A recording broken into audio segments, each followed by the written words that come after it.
Monseigneur Jean-Pierre Wigman, nous sommes entrés dans la période de l'Avent depuis dimanche dernier. Vous avez réuni la presse sartoise à cette occasion, nous avons évidemment répondu présent. Mais avant de parler de l'Avent, un mot sur la victoire de la cathédrale Saint-Julien. Pour rappel, c'était un concours organisé par l'application de tourisme de proximité Eno. Oui, et je m'en réjouis avec tous les Sartois qui ont bien défendu leur cathédrale. Comment vous traduisez cette victoire ? Je pense que les Sartois sont très attachés à leur patrimoine et ils savent le défendre. Ils savent aussi l'entretenir. Ils en sont fiers. Et voilà, je crois que c'est ce qui explique cette victoire. On peut y voir une coïncidence. En finale, Le Mans était face à Metz. Metz, c'est là où vous étiez avant. Comment vous l'expliquez ? C'est peut-être un petit hasard du destin ? Oui, moi j'aime bien parler de clin Dieu. Dieu nous fait des petits clins d'œil. Et donc il y a un petit clin d'yeux. J'ai été 4 ans évêque auxiliaire à Metz, et donc je suis maintenant au Mans.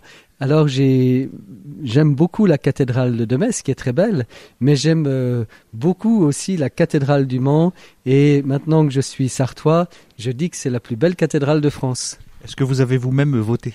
Alors, je n'ai pas voté parce que je n'ai pas Facebook. Je ne suis pas sur Facebook.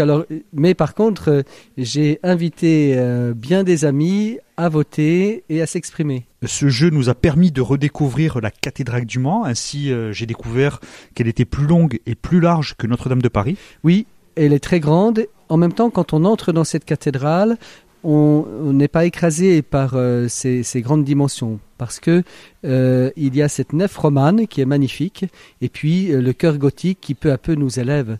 Donc oui, c'est une très grande cathédrale, mais dans laquelle il fait vraiment bon prier, se recueillir et surtout célébrer. Des initiatives ont été prises par le diocèse pour cette période de l'Avent notamment. Ça a déjà commencé à l'automne, un petit santon de sainte scolastique. Oui, alors c'est une initiative effectivement du diocèse. Il y a 300 santons de saintes scolastiques qui ont été réalisés pour mettre donc dans les crèches.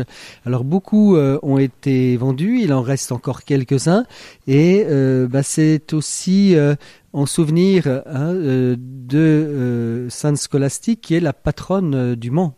Et elle a été invoquée pendant la guerre pour, par son intercession, protéger la ville du Mans. Ça a plus ou moins marché ?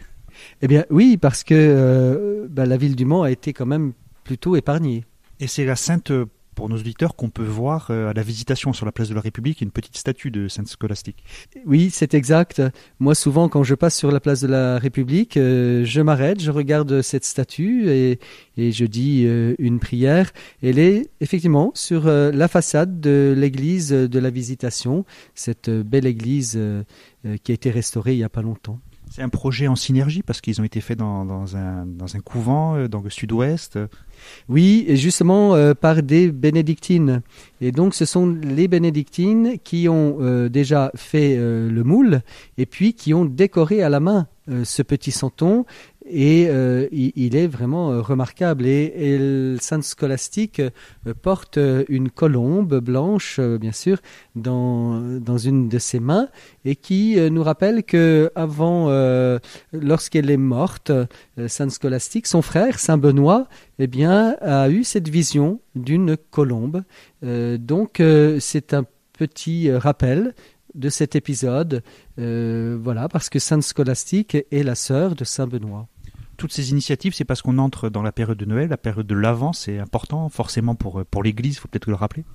Oui, la période de l'Avent est un moment où on se prépare à Noël. Alors l'Avent, ça vient d'un mot qui veut dire ce qui advient. Donc c'est le Christ qui advient dans le cœur de tous les chrétiens. Alors il est venu. Il est advenu il y a 2000 ans, il advient aujourd'hui à chaque jour, nous accueillons celui qui vient.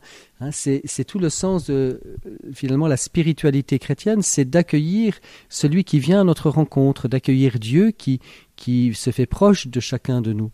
Et puis c'est aussi une vision un peu plus lointaine. Nous croyons que le Christ adviendra à la fin des temps. Donc il y a un triple avènement, et c'est à cela que l'on se prépare intérieurement, spirituellement, mais aussi à travers des gestes d'entraide, des gestes d'attention aux autres, parce que quand on est attentif aux autres, on est attentif à Dieu.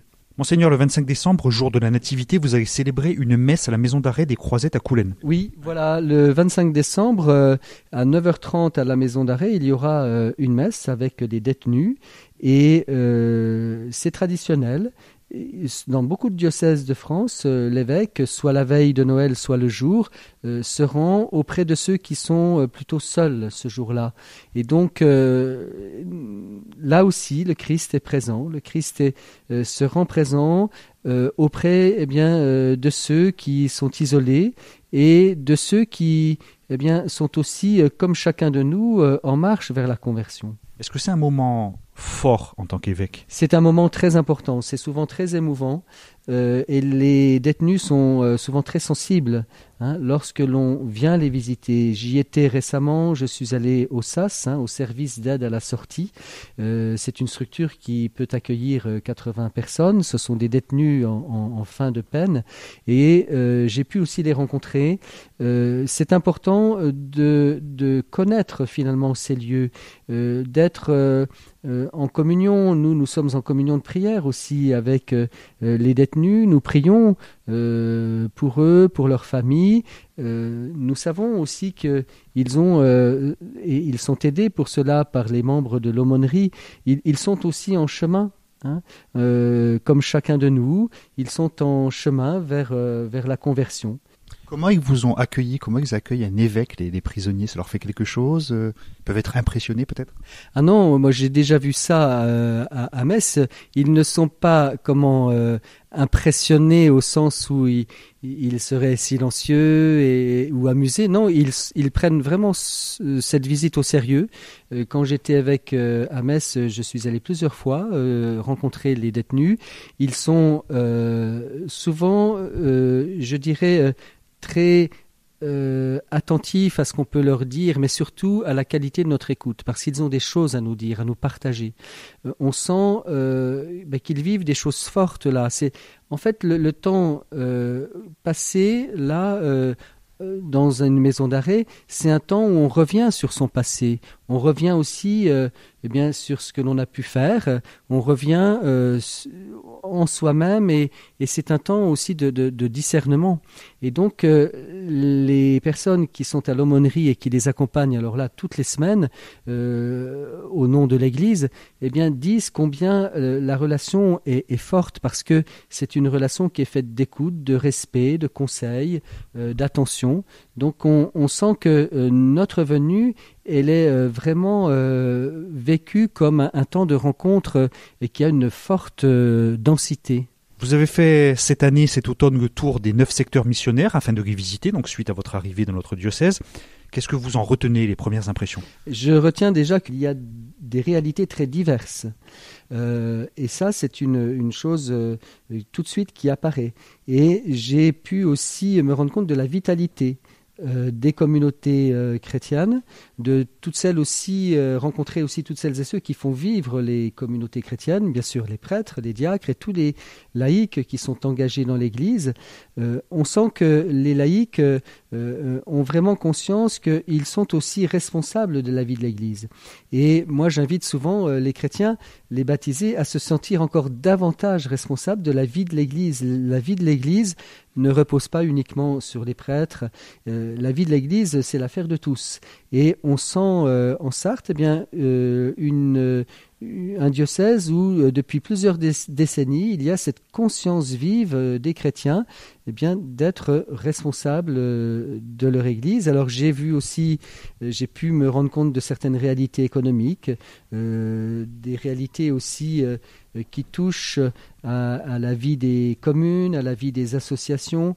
En fait, c'est toujours des moments très intenses que d'aller à la rencontre du territoire, et je continuerai dans les années qui viennent avec des visites un peu plus longues à vraiment bien sentir les réalités du territoire. À partir de septembre 2024, là je prendrai plus de temps, c'est-à-dire que il y a 9 secteurs dans le diocèse et je passerai à peu près 6-7 jours par secteur.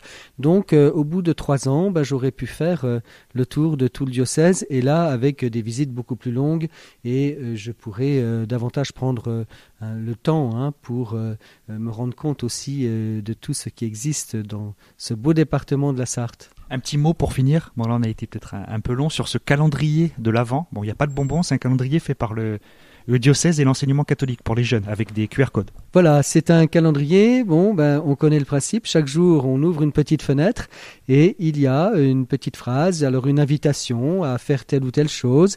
Et puis surtout, c'est accompagné du support numérique, puisqu'il y a un renvoi avec un QR code sur un site où là, les familles peuvent avoir accès à des petites vidéos. Ils peuvent aussi approfondir le sens profond de Noël et de cette préparation à vivre Noël.